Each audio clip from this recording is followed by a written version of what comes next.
Assalomu alaykum hurmatli obunachilar. Bloger Farhod Temur nomim. Bilasizlar, bunaqangi mavzularda kamdan kam olib chiqamiz.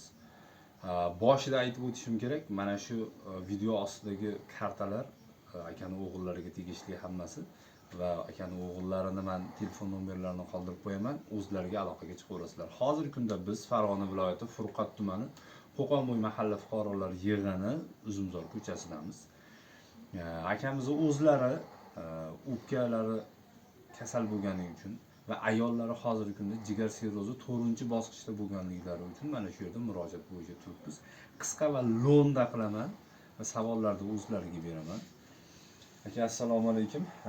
Yana kech bo'lganda keldik. Hozir soat 9 ga qarab ketyapti. Kech payt 9 ga qarab ketyapti. Tashxis qo'yilgunga qadar qancha davolandingiz? 3 oy. 3 oy davolandingiz. 3 oyning ichida zo'rg'a endi aniqlab tashxis qo'yishdi sizga. Tashxisni nima deb qo'yishdi? Tashxisni birinchi o'zimizning tumandan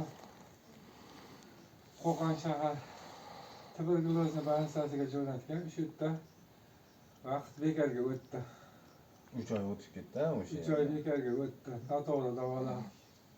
Hozirgi kunda oxirgi diagnozimiz nima bilan tugadi? Oxirgi diagnoz o'sha Toshkentda PET-CT aniqlab berdi. O'pka saratoni 4-bosqich. Hozir o'pka saratoni 4-bosqichda davolanishlari kerak bo'lgan joyda hozir mana uylarida yotibdilar. Sababi ahli ayollari, ya'ni 1968-yilda tug'ilgan ayollari jigar sirrozi 4-bosqich bilan Qo'qonda reanimatsiyada davolanyaptilar. Operatsiyaga tayyorgarlik. Yo'q, hozir Go'rskida o'zimizda Qo'qonda Go'rskida tayyorgarlik ko'rilyapti operatsiyaga.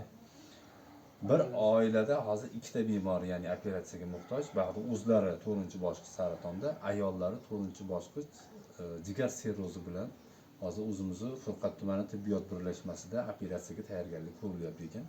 Mana uyda Qurbon hayit yaqin, kimda kim zakotini berib ulgurmagan bo'lsa, fitr ro'za sadaqasini berib ulgurmagan bo'lsa,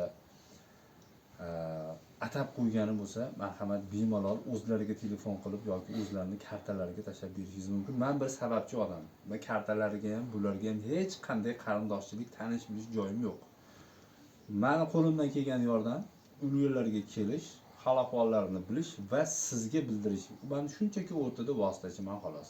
Sizni amallaringiz ham ertaga jannatga vositachi bo'ladi, Xudo xolasa. Mana shu kartalar o'g'illarning nomlarida bu videoni biz ya'ni bugun qo'yamiz Instagram, Facebook hamda o'zimning YouTube kanalimga qo'yaman. Bloger Farhod Temur nomim. O'g'illarining nomlaridagi kartalarda alohida tek qilib qo'yamiz va ekranga kartani chiqarmaymiz. Sog' bo'linglar, salomat bo'linglar. Xudo xolasa dushanba kuni Alloh nasib ro'za aylasa ushbu videoni natijasini e'lon qilamiz. Salomat bo'linglar. Ko'rinib ketmadimi?